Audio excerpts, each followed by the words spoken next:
Welcome back, everybody, to the new Bark Nuzlocke. It's your boy, Void King. It's Galatian Tower. Mosh Pit TV. It looks like we are about ready to head into the belt. Yeah, let's actually just take a look at Albert's money here. I like how I was like, man, we're gonna go into the tower, we're gonna fight some stuff. Mosh, you're like, fuck it, we have no money. we had beat some people. We literally, like last episode, we were saying, oh, we're just gonna get some items at the Pokemart and immediately off camera real quick, and we literally did, and I literally saw only $200. That's it. Yeah, so I think we're gonna go to Bellsprout Tower and grind up there, get some monies and some experience. All right.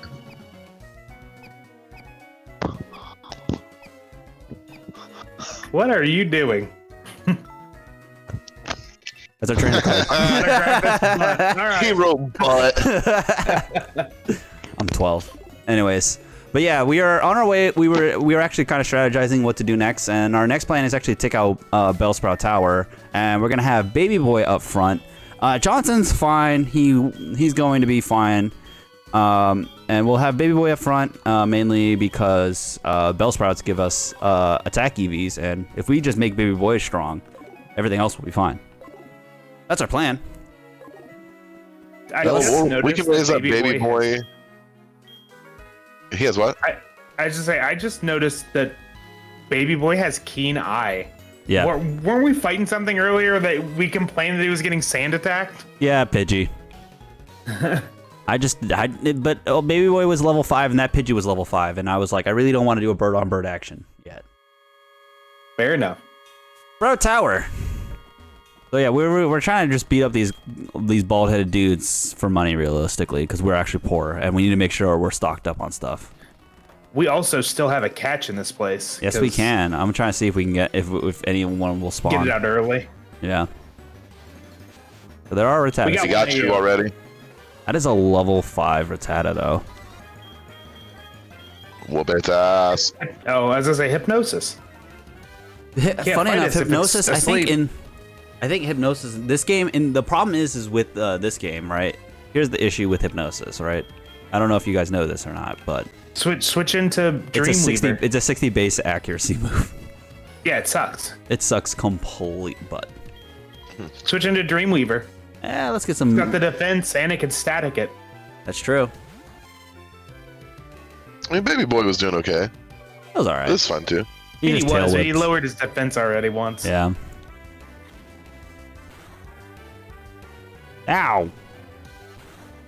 Now we just hope this Rattata doesn't have guts. Yeah, that's all. That's the only thing we have to just be careful about. You never know. Thank God we don't at least have the other ability, because, like, oh my God. Yeah, that would suck. Oh, we got it paralyzed. Let's go. That means at least we... All right, we'll we're go good. first Oh, next. Let's go. We actually probably should go heal. Destiny Bond. Fuck! Oh my God. See, so funny enough, as a person that does randomizer, why nots and freaking what is his name? Oh my God, what's his evolved form's name? I can't remember. Baby Boy can take Wobbuffet. Baby Boy can take him. Oh, I just ran away. Whoops. That's okay. You're training, remember? Oh, right. But yeah, no. He is concerned about going and healing Dreamweaver. Yeah. Fair. Just in case we need to switch into him, because static is a really good idea if we're getting hit with a bunch of wrong way. We need to heal our Pokemon. Quick, to the store. Wobbuffet and Wynot is terrifying in a Nuzlocke because they have Destiny Bond as a level up move, and also because they have counter and Mirror Coat, and you genuinely cannot know what they're gonna do. You never know what the trainer's just randomly gonna pick. You're like, God, I hope you don't counter this move, because it's also. Don't they also have a really high defense? Not high defense. They actually have they're pretty low defenses. It's just they have so much HP, and Gotcha. Moves and counter and Mirror Coat work as based on how much HP is lost, then double it. Oh. Pretty much. So they literally can just sit here and take hits all day, and they just whip you because you hit them. Because you hit them because you didn't kill them on the first hit. Yeesh. But you know, it's like again, it's a 50-50 chance of what's going to be. You know, what's the move going to be like? Because if it does Mirror Coat and you do a physical attack, it's not going to activate. But right, that's a level 6 but now. That's a coin flip. Yeah. Baby boy's okay. We got this. Especially if I growl it. True. Ugh. Yeah, Baby Boy was like, Do not kill our baby boy, Blasian. Yeah, switch him out. I know, I was switching out. I'm gonna switch him out to Johnson just because that's the safest one. Crit would definitely kill. Yeah, no, crit would. I was like, I mean, oh yeah, he's going for the jugular. He was prepping. Yeah, I think it's. I don't think it's ghastly until it's nighttime. Yeah, so we might not be able to catch anything right here now. But maybe if we think about it some other episode, we can fly here and get us a Ghastly. Yeah. True. All right, get it. So speaking of Pokemon that we might want to like put on our team or something we would like to see, what are like your guys's like favorite Pokemon that got introduced in Gen 2? Because like I know for myself, I was kind of looking at the list of Pokemon that are in this game, and as much as I was like super excited to see them come out, I think Scizor and Tyranitar were like my top 2 that got introduced in Gen 2. Really? Scizor looked cool. I love Scyther from Gen 1, and it got like a really cool evolution. No, I mean, I completely understand that completely. Yeah, that is pretty cool. I think Espeon and Umbreon are pretty dope. Nah, my Are you favorite. still having trouble figuring out doors? Stop making fun of me indoors. I literally cannot. I just go full speed. I don't slow down. Mine is definitely, of course, Wooper, but specifically Padalian Wooper. But Wooper was a really interesting Pokemon when I first saw it. I was gonna say Paldean Wooper was not introduced in Gen 2, so that doesn't count. Yeah, I'll accept regular Wooper. Regular Wooper is also, I mean, water ground type, only 4 times weak to grass, and pretty much almost neutral to everything else. It is ridiculous. I will say I didn't usually run grass like in the later levels in this game, because grass just isn't like my type that I tend to like go towards. So running into Quagsire was always a gigantic pain in my ass. Well, yeah, because it's like it's a beefy mon, right? And that doesn't even count the fact that it's just a lot of good moves it can learn. It can learn Earthquake, Surf, and all that, and it's just like gross. Hey, you're level 3s, aren't you? I think so. I think so too. Moth, Also, you said Umbreon and Houndoom Espeon? is pretty cool. Yeah, I like Umbreon, Espeon, and Houndoom. Now, the Houndoom was kind of crazy. When I first saw that, I was like, that thing is terrifying.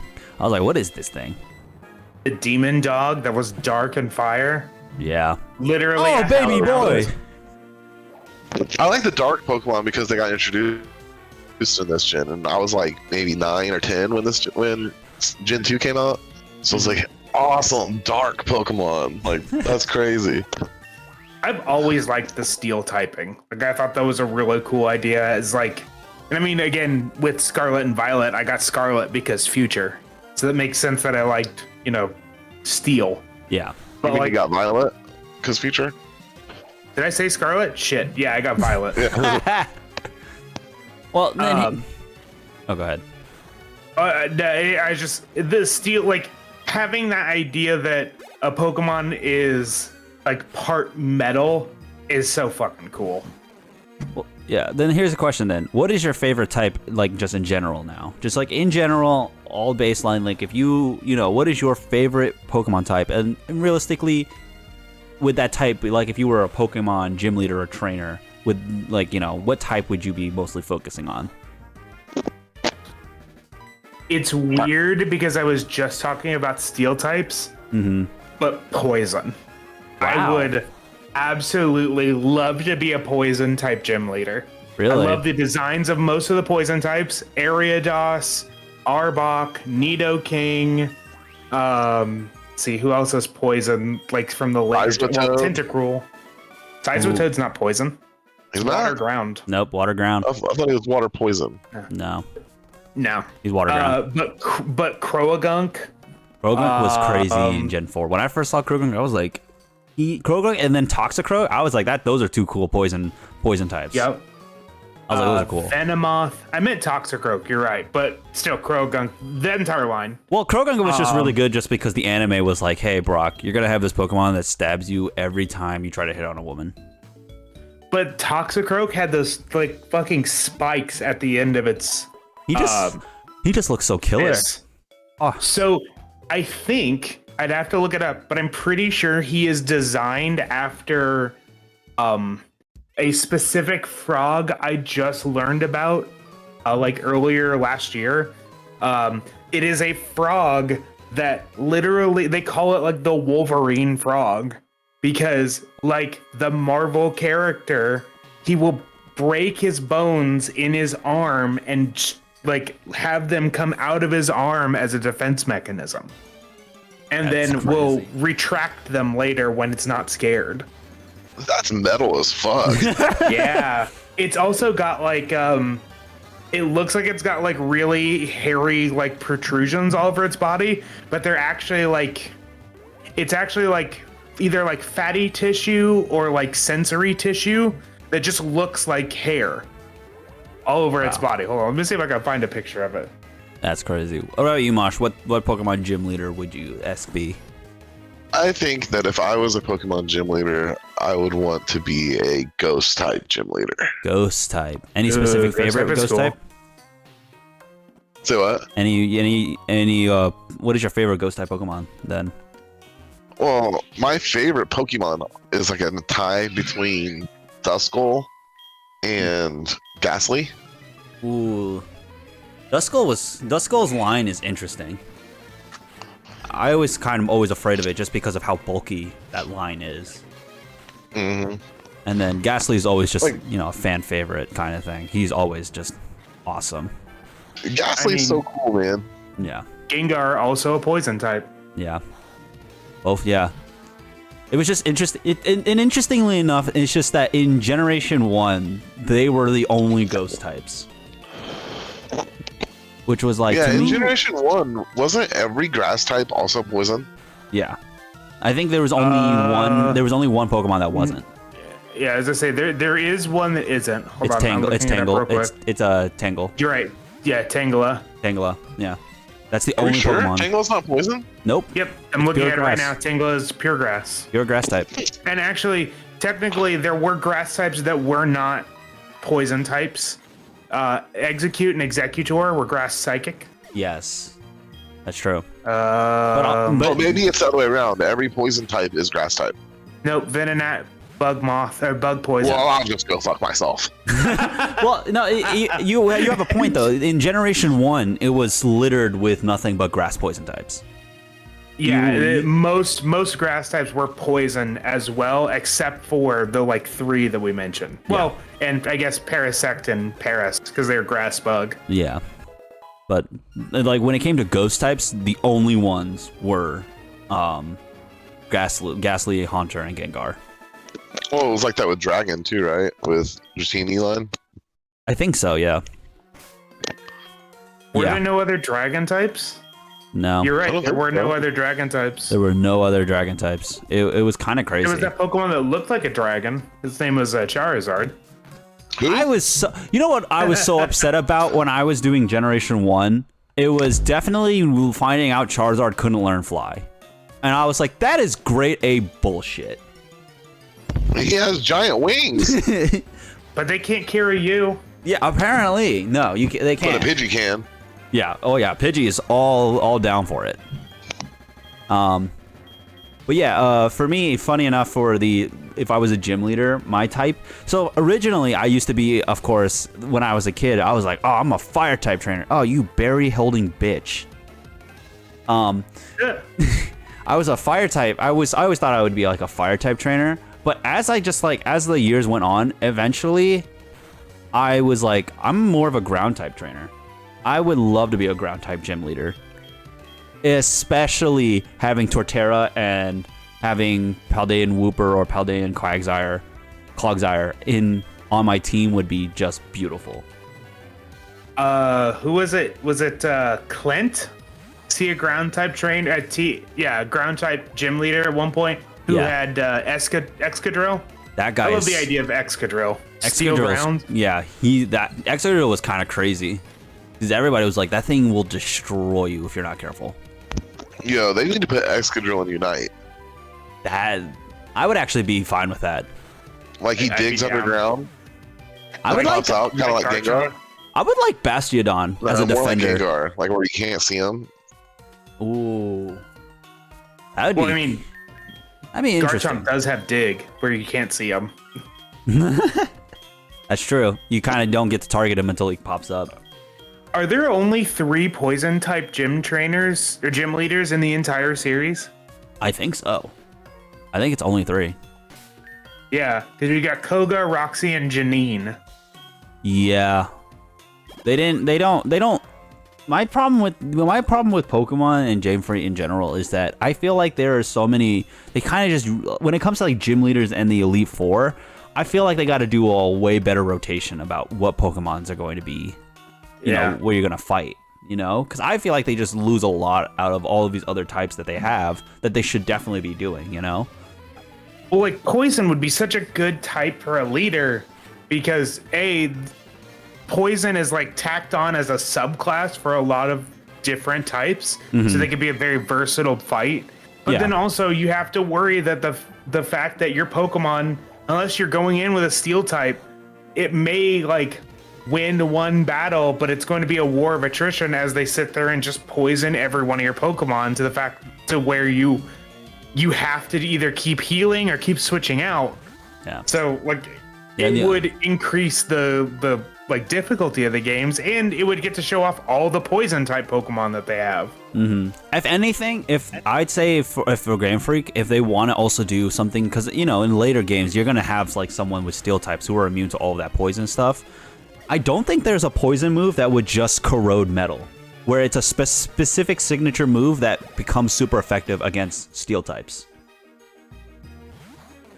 And That would be kind of cool. because then, you know, that would counter anyone that's like, oh, I'm just going to set up with my Steel type and get through this poison gym, like my Steel ground type, and I'll be fine through this poison gym, right? And just, that's how they would mostly like do that. It was like a Steel ground or a Steel psychic, like, and be fine with that. But if you just threw out a move that like do super effective against, if anything, realistically, if you do against the Steel, it would just be perfect for at least a gym, at least Elite Four, or if anything, like a fourth gym leader. Say like a late half gym or Elite Four would be perfect. I didn't realize this. Literally be called Iron- corrosion. Yeah, That would literally. be perfect. What do you guys want? Did you guys know that Iron Moth from Scarlet and Violet was fire poison? Really? Yeah, the Volcarona like future form. I don't think we need Foresight. Foresight, cool. I didn't know that. I haven't, to be honest, I haven't beat the game yet. I have not either. I have not. I mean, realistically, I love Pokemon games. I love to do just challenges of them, but as just a person that likes to sit through and do playthroughs, I'm very hands off about it. And I think it's just because of the way how the games are, and also my time. Like when, as a kid, I had all the time in the world to beat the game and whatnot. Now it's kind of more like, unless I'm doing a challenge, it feels more like a chore, more or less. I'm like, all right, I gotta do this thing just to get this Pokemon, get to this thing, just so I can beat this game, to unlock more things that I really don't really care about. Yeah, I mean, I think the most fun part of the game now, like with Legends Arceus and Scarlet and Violet, is just wandering around finding shit. Yeah. Just aimlessly journeying. Well, for me, what for Arceus was interesting. For me was it was just like one of those games where I was like, wow, it's genuinely fun. No, not gonna lie, it was genuinely fun. But I was like, if anything, I have no real reason to do the story other than just to keep walking around and just catching shit that I see. I had no drive to complete the story. You know what I mean? Like I sat there and like it became a game that I just played in my downtime, but in more often than not, I would just be doing something else.